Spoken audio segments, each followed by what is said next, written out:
Before we start, I'm going to share with you something very interesting about today. Today is the third day of Selichot. What's unique about that? The truth is, I don't really know. I'm going to share with you something that I do know about the third day of Selichot. It's a unique date in the Chabad calendar.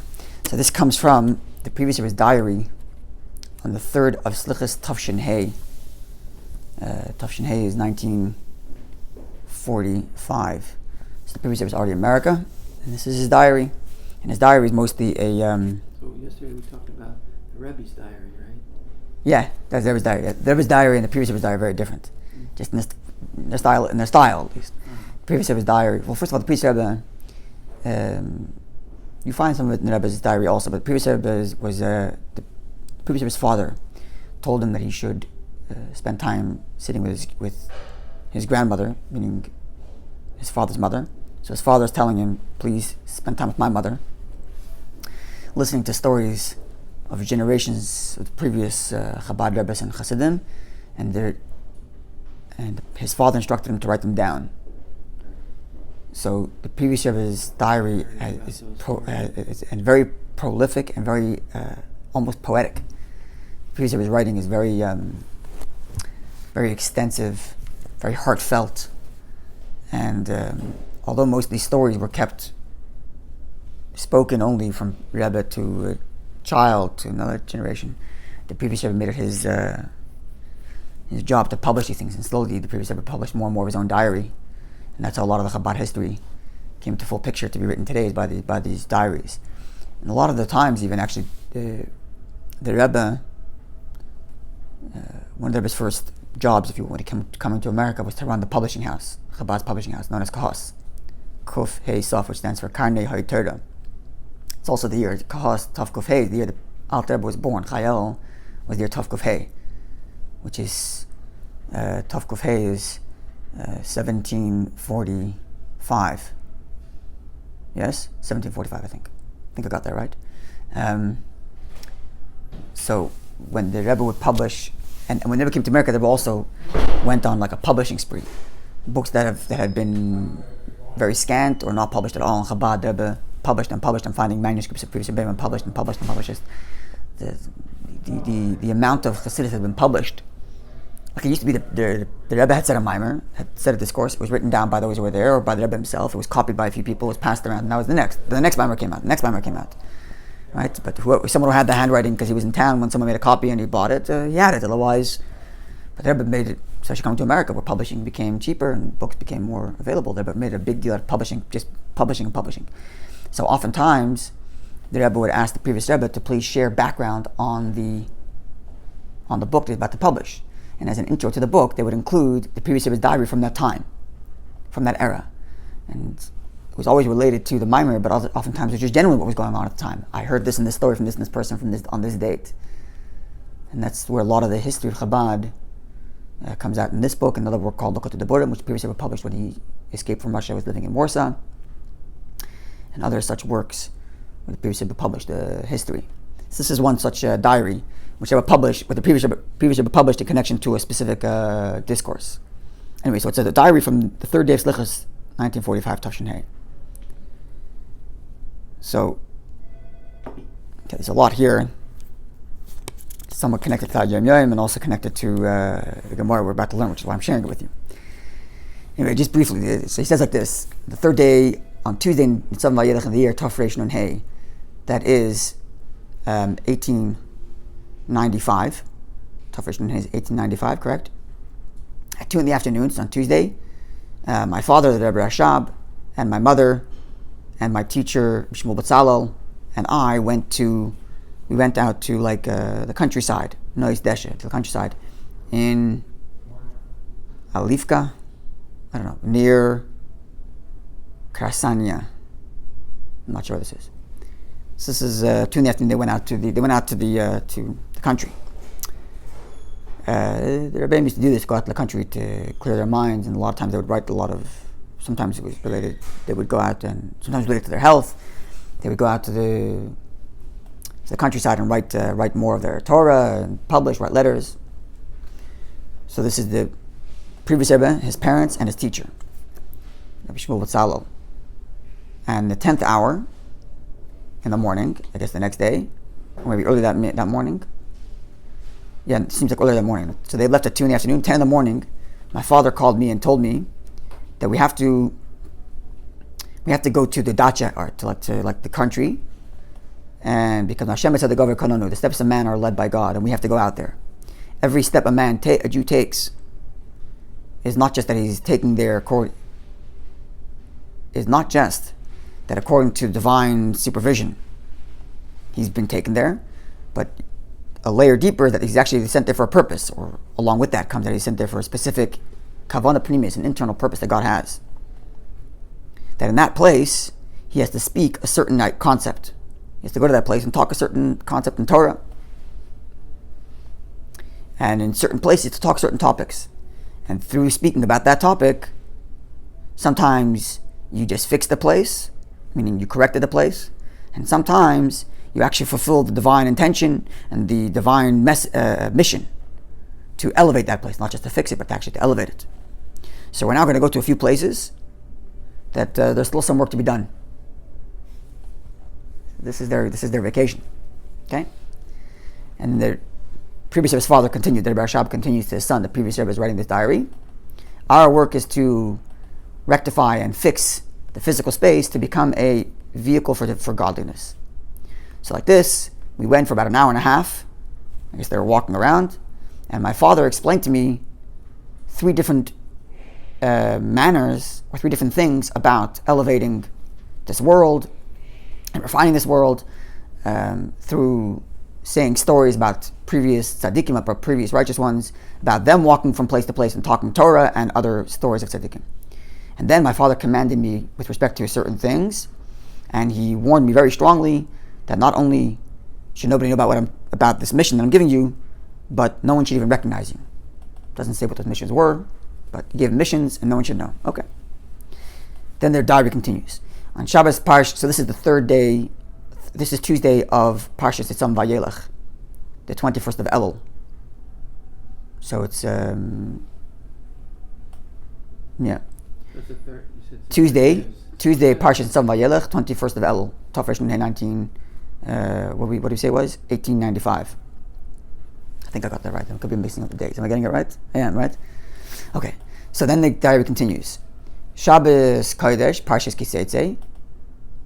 My father began to tell me at great length about the joy that there was by the Baal Shem Tov on the day Chai Elul, the 18th of Elul, in the year Tov Kufhei, 1745. 1745 is the day the Alter Rebbe was born. The Alter Rebbe was born in whatever town, not in the same place where the Baal Shem Tov was. But the Baal Shem Tov was greatly joyous on that day. And his holy students didn't know what the joy was all about. And then the day of the bris, the day of the Alter Rebbe's bris, so the 18th of Elul is the day of his birthday, so 8 days later is what day? 18, 19, 20, 21, 22, 23, 24, 25th day of Elul. It would have been, if the bris is on time, assuming. There was even doubled and redoubled joy from the Baal Shem Tov. And the whole day he was teaching Torah and he was in great ecstatic joy. And there was non-stop singing from the Baal Shem Tov's mouth, Torah and singing and joy. And when his Talmudim asked him, his students asked him, what's the story with why are you so joyous today? He said, Libo lapumula galia. Something of the heart a person doesn't reveal in the mouth. It means it's such a deep joy, I can't explain it. Can't tell you what it is. This is the day that Rebbe was born, and then his bris. Okay, now here comes the point with respect to the 3rd day of Selichos. Somebody figured it out, obviously, or because we'll get to that in a second. At the time, nobody knew. It says the previous Rebbe concludes the diary of the entry of that day. On the 3rd day of Selichos is a singled out, unique day for the Alter Rebbe, the first Rebbe. For generations, it's been singled out for him to teach Torah, to specifically teach Chassidus, to say Chassidus, specifically to his son, the Mittler Rebbe, Dovber, who later succeeded him. And then when the Alter Rebbe's grandson, that's Tzemach Tzedek, who succeeded the Mittler Rebbe, who succeeded Dovber, when he was 10 years old, he also, on the 3rd day of Selichos, was given direct private Torah teaching. And the Alter Rebbe instructed them that nobody should know about this. Nobody should know about this thing that he's teaching them privately, Chassidus, on the third day of Selichos. My great-grandfather, Tzemach Tzedek, says the previous Rebbe, he would say on the third day of Selichos, a mimer of Chassidus, specifically, he would say this mimer that the Alter Rebbe had told him on the third day of Selichos, he would then say to his son and successor, the Rebbe Marash, Rebbe Shmuel, and he also commanded him that no one should know about this. And then my grandfather Marash says the previous Rebbe would say this mimer on the third day of Selichos to his son who succeeded him, my father the Rebbe Rashab. And the third day of Selichos in the year Tav Reish Nun Hey, in this year 1895, my father told me this teaching of Chassidus. So there's this teaching of Chassidus that the Rebbeim passed down secretly, the Alter Rebbe to his son, to his successor, and his successor, all the way down till my father, said the previous Rebbe, taught it to me. And by Tziveni al Sayd Azeh, and he commanded me about the secret, that I should keep it secret, Ad Hazman Sheitzav Lagales, until the time when I will be commanded to reveal the secret. Then the third day of Selichos, there's a unique mimer that will get passed down from generation to generation within the Rebbeim. So clearly, previous Rebbe is publishing it, means it's time for the secret to come out. Now there's a footnote here, and they tell you, see the Rebbe's letter, published from the year 1950. So it's published in the back of the Selichos. I didn't make a copy, but there the Rebbe writes like this: that these two things, the 18th day of Elul as the birthday of the Alter Rebbe, and the third day of Selichos as a unique time when the Rebbes would pass down a secret mimer from generation to generation. For generation was not revealed. Even the 18th of Elul wasn't a revealed date. Generally speaking, birthday wasn't a celebrated thing in Judaism. But the previous Rebbe did make it public, and the Rebbe explained precisely because we're getting closer to the Messianic era, and this is why we're connecting to our Gemara, getting closer to the Messianic era, and the generations are getting weaker, as it were. You know, we're not in such a high spiritual level as it was before. So we require deeper revelation in order to overcome the darkness and fulfill our mission ultimately of bringing Mashiach. So, and therefore, says the Rebbe, therefore it was revealed to us the 18th day of Elul and the third day of Selichos. But the third day of Selichos is still a secret, even though it was told to us. So the Rebbeim said a mimer. Why? Why did they say mimer so secretly to their son and their son afterwards? I don't know. But the fact remains that we were informed that the third day of Selichos is a unique day. So here we are on the third day of Selichos, knowing that it's a unique day that gives us strength because of this the darkened exile. We're getting closer to the Messianic time. We need deep revelation. So that's the story about the third day of Selichos. It remains a mystery, but now you know the mystery. Now you know about the mystery at least, and where it comes from and how it is. So now let's learn the Gemara, because it is connected to this Gemara, as we'll see. We'll have time to get there, especially when we get to the Gemara of Der Shekul Zaka and Der Shekul Chayav, and how to explain this. Will that secret be revealed at some point too? About what was the Torah that they were teaching on that day, or why the Alter Rebbe chose this day?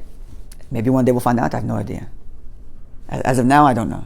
Maybe I don't know. But I mean, if it existed, I would have found it in some of the footnotes somewhere, a source. But I haven't seen anything. So sharing what I know.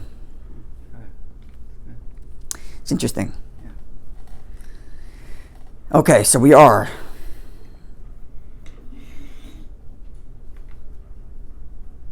Omer Rabbi Chama.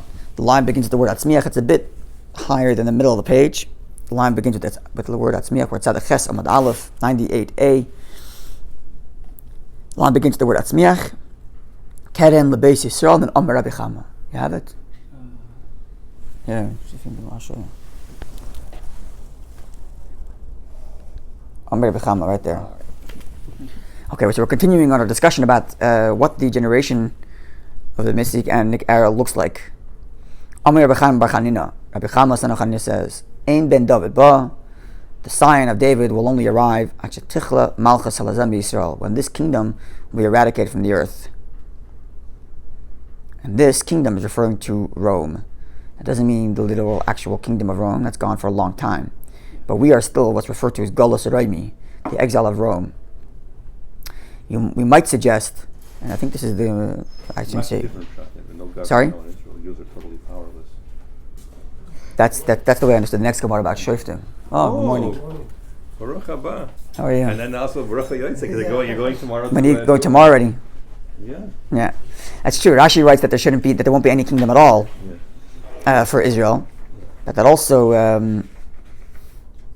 when did Rabbi Chama bar Chanina live? That's a good question. When did Rabbi Chama bar Chanina live? Was there still a kingdom in Israel at the time of Rabbi Chama bar Chanina? Because he says Malchus Elazeh, this kingdom. So when did Rabbi Chama bar Chanina live? Malchus Elazeh. It's like the difference place with Malchus Elazeh means can be like a low government or it means a good government. There won't even be any government. Or maybe it means like the system of Kehilot that existed in Babel, where they had like they did have some semi-autonomous. Anyway, a common understanding is they were talking about Rome. No, it could be also like Efes Asur Vatsu Vazal Yad, like Azlat Yad. There's no hope for the Jews. Right, but it's specifically talking about sovereignty, Jewish government. Yeah. So there was no. I don't think there was any government in Israel, Jewish government at the time of Rabbi Chama bar Chanina. It doesn't sound right. It doesn't sound right to me. Even if it was a Tana, it doesn't seem, unless he was an early Tana. I don't know, but either way, or maybe he means, what's the footnote here? Maybe it means like the kind of weak state of government that they had in Bavel, where like the exilarch Reish Galuso was like an effective political leader, also recognized by the government to tax the people. Sorry? That's a positive. Yeah, that's talking about things. But anyway, the way Rabbi Steinsaltz reads it is it's talking about Rome. Mm-hmm. Yeah, I'm pretty sure. Yeah. Until the contemptuous kingdom of Rome will cease. Notes. Some explain that this means there will be not even insignificant benign domain of the Jewish people who will be completely independent. Rama. The Gaonim explain that the contemptuous kingdom is reference to the Roman Empire, which treated the Jewish people with contempt. So I guess there's different ways of understanding it. But either way, if we're going to go with the Roman explanation, it's good to know this in general, that when we talk about the Malchus Roimi, it's not just, I'm suggesting this, but it seems to be common understanding amongst contemporary readers, and certainly even of generations bygone, that we're still in the exile of Rome. And broadly speaking, it's basically the exile of Western enlightenment and freedom, brought about by Rome through hiding God. Yeah, so there was different types of, like, there was Hellenization from the Greeks, and the Persians were different set of problems. They were also polytheistic, or the church, which kind of inherited Rome. Yeah. At any rate, but this is the Gemara. Rome identified the church as the state. Much later. Yeah. Yeah. However, you understand that this is the Gemara. On that day, so where Rabbi Chama bar Chanina says that when this weakened kingdom, this contemptuous kingdom is absolved, then, or better stated, the sign of David won't arrive unless this kingdom is absolved.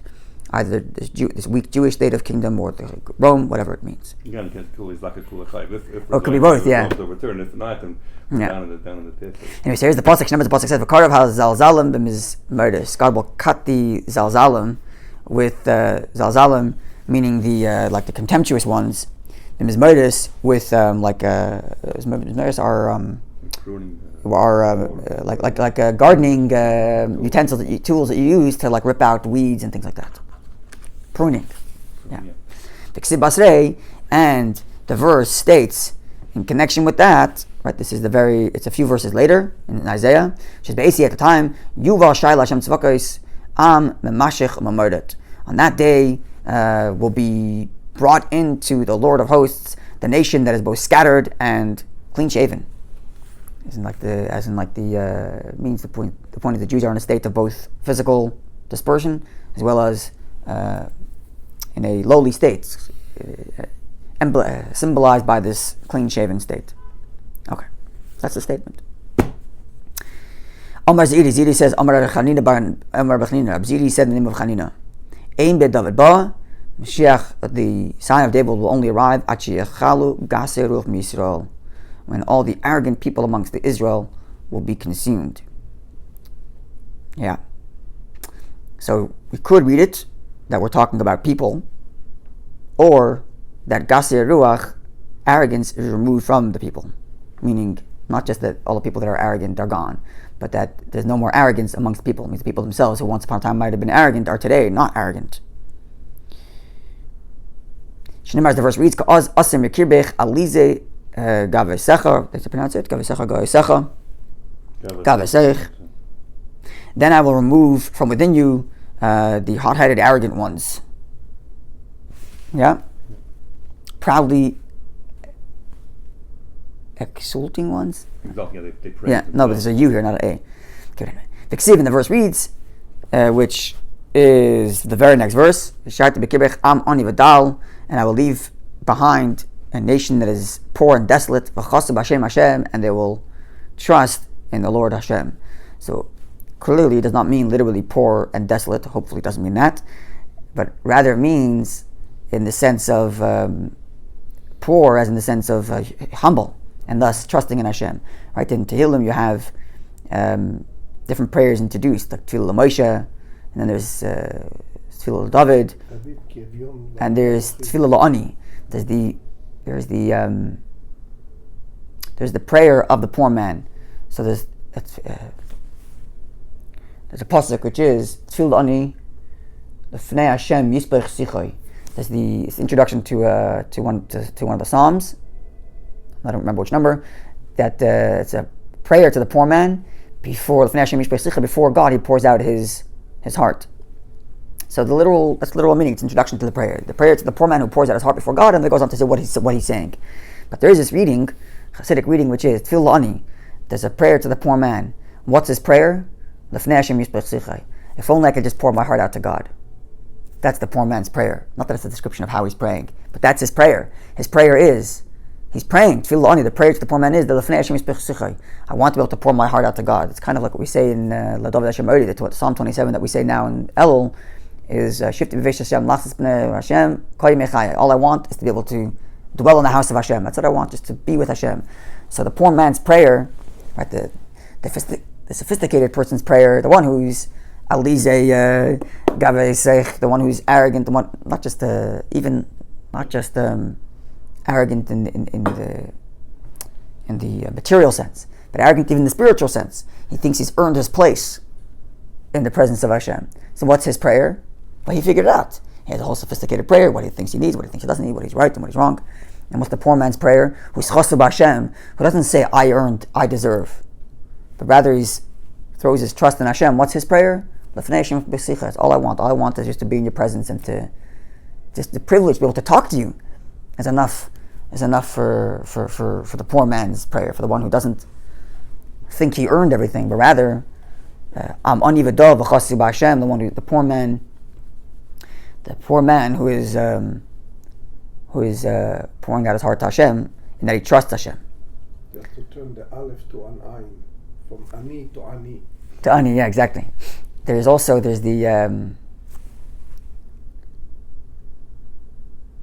I'm going to get this wrong, but there's Daled and Resh, both mean poor. Rash, Dal and Dal and Rash, yeah. And the difference is this Gemara in Shabbos. Right, the difference is if it's a positive or a negative. Right, the Dal comes from the Gimel before Gomel Dal. Gimel is Gomel Daled Dalim. Gomel, the one who's graceful. Dalim to the one who's lacking, and then the Kufresh.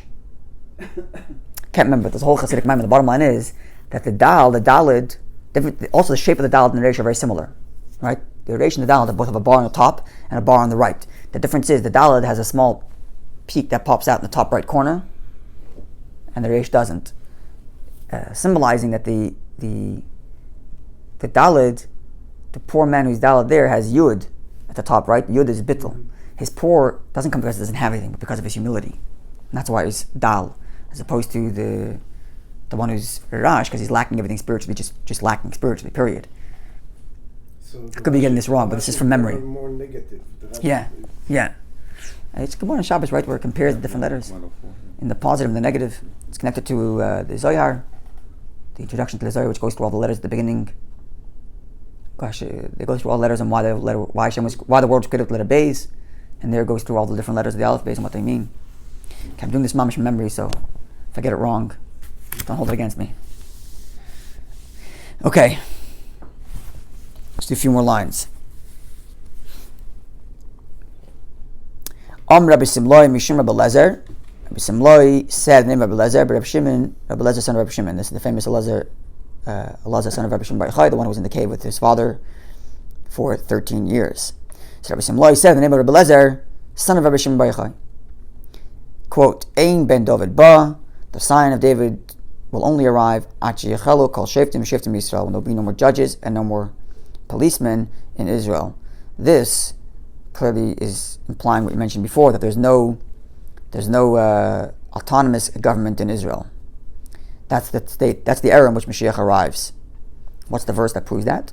The verse reads, "Vashiva yadi alayich," and I will return my hand unto you, says God. Ve'etzeref kevar sigich, and I will cleanse you like a solution your dirt. There's for sure some specific translation here, but just a general point that God's cleansing our dirt.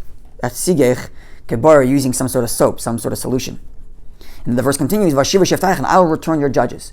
The point here being that God says, "I will do it." In other words, when the autonomous government, there's no more autonomous government elected by Jewish people as it was in the past, but rather Shiva sheftach, God says, "I return it after cleansing you." So this is the pasuk, which therefore states that Mashiach comes, there is no autonomous government in Israel. Amar Ullah, how you want to interpret that, and how you want to make that work in today's day and age. Yeah. I will leave it to you, but this is the Gemara and the quote. Sorry? It's happening now. Yeah, So those that say that. It means that when you come to say that they have to get rid of the bad government. Yeah, that's Or- That's what they're trying to do in Israel, but it's another block. There's a lot we could say on this Gemara, especially the previous Gemara also, which talked about Israel being fruitful. Yeah. Yeah.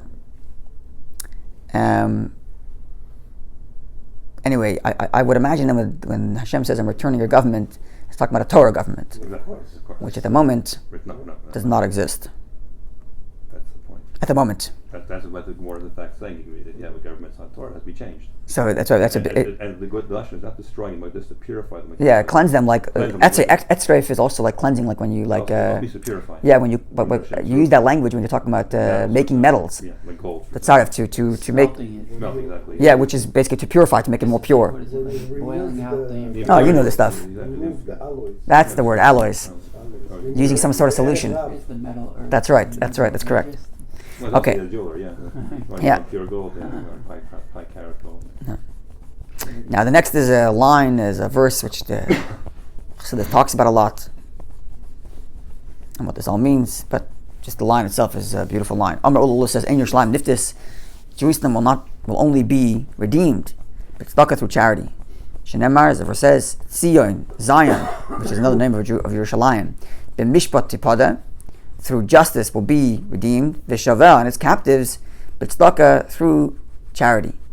So this explains what this means, why Zion is redeemed in justice, and why Shavel, its captives through tzedakah, and what this all means.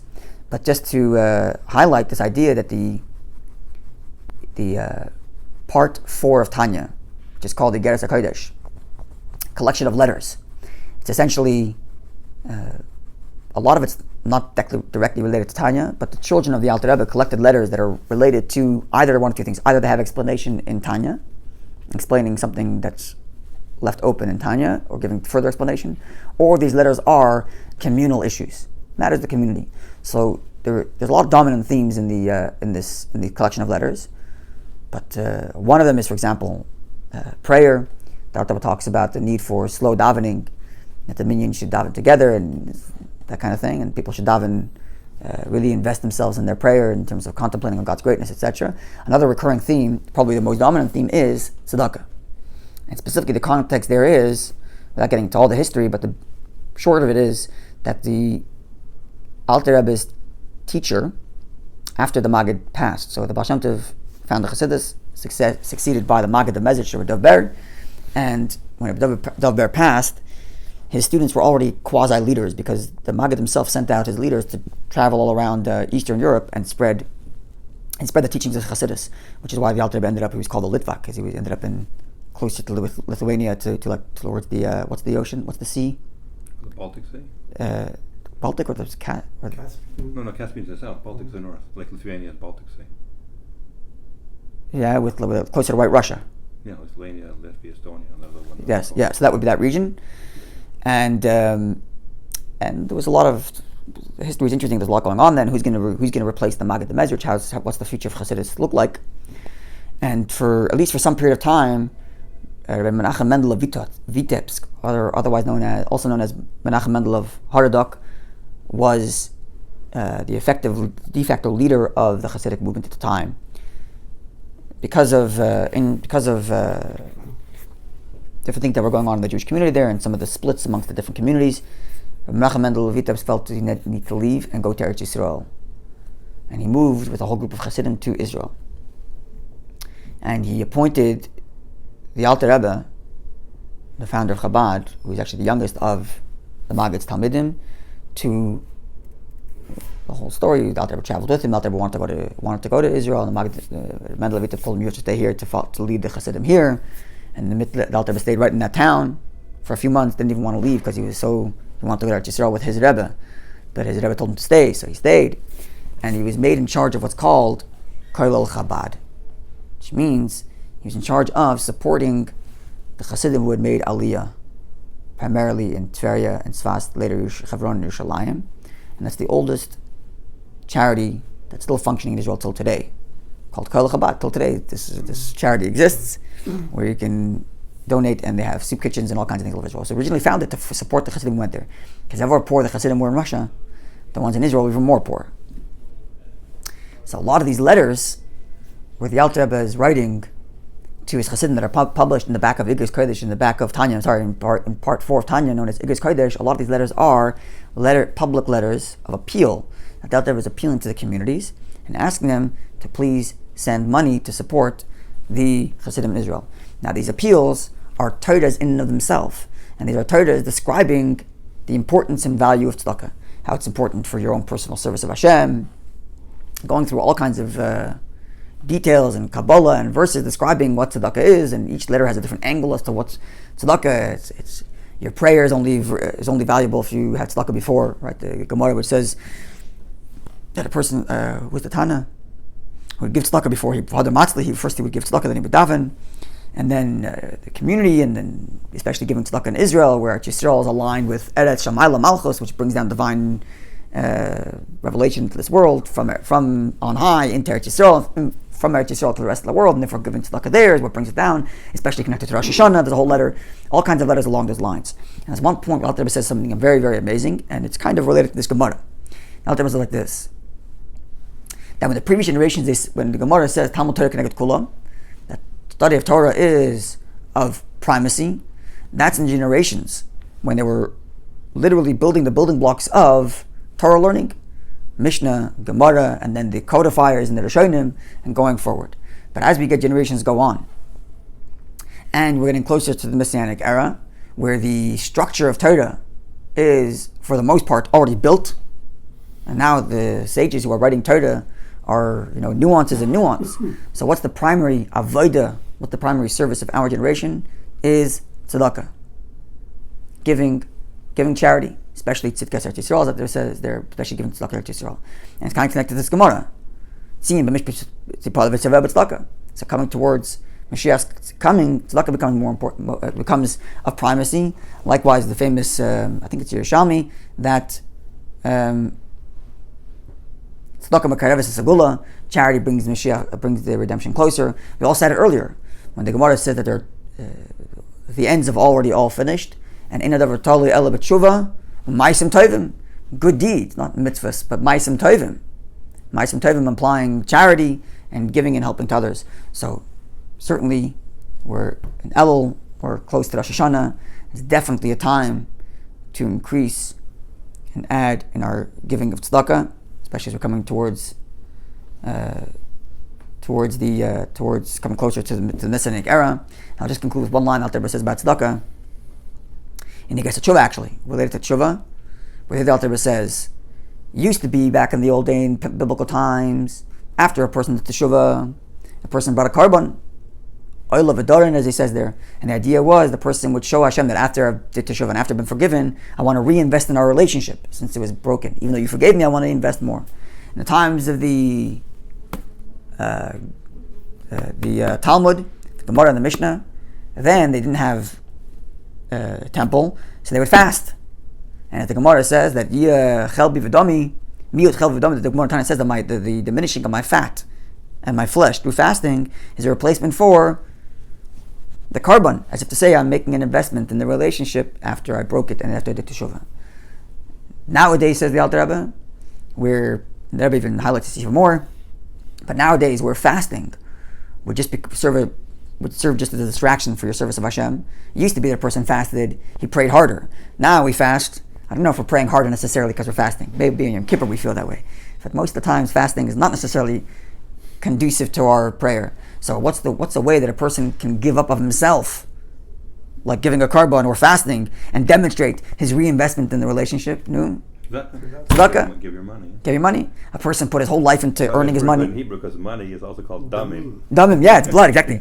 So a person puts damim literally means blood or money. You invest yourself, because you put your blood, sweat, and tears into earning that money, and that money you could have used to support yourself, and you give it up to for somebody else because you want to demonstrate to Hashem that you're really committed to this relationship. This is really the connected, therefore it's connected to tshuva. Tshuva, ma'asim tovim, the two things that are required before Mashiach is coming, connected to this Gemara, that v'shaveh b'tzedakah, the redemption of Yerushalayim and its captives are through charity. And finally, the Rebbe founded something called Keren Hashana. You should check it out online. You can Google it, Keren Hashana. Keren Hashana it means literally the year foundation, like a charity foundation called of the year. And what you do is you donate money at the beginning of the year, and the people who take this money from you, every single day of the year, they will take a bit of your money that you gave, they'll take your money that you gave, divide it into 365 days, and every day put a little bit in the charity box, a little bit of tzedakah from your money, every single day of the year. And if it's on Yom Tov and Shabbos, they'll give Friday double, or they'll give Matzah Shabbos. I think they give Friday double, if I'm not mistaken. They give Friday double, and if it's 2-day Yom Tov, they give Erev Yom Tov, they give triple. Is it a rolling thing, or you have? No, you make the payment once at the beginning of the year. So you do it now before Hashanah starts. Keren Hashanah. That's the most ideal. That's why I'm mentioning it now. Yeah. A week before Hashanah, you search it online, Keren Hashanah, and they have, I think, a minimum to put a few pennies in a day. So how much is 2-3 pennies divided times 365? It's a few dollars if you do it at the minimum number, but you can go higher, obviously, $1 a day, $2 a day, $5 a day, whatever it is.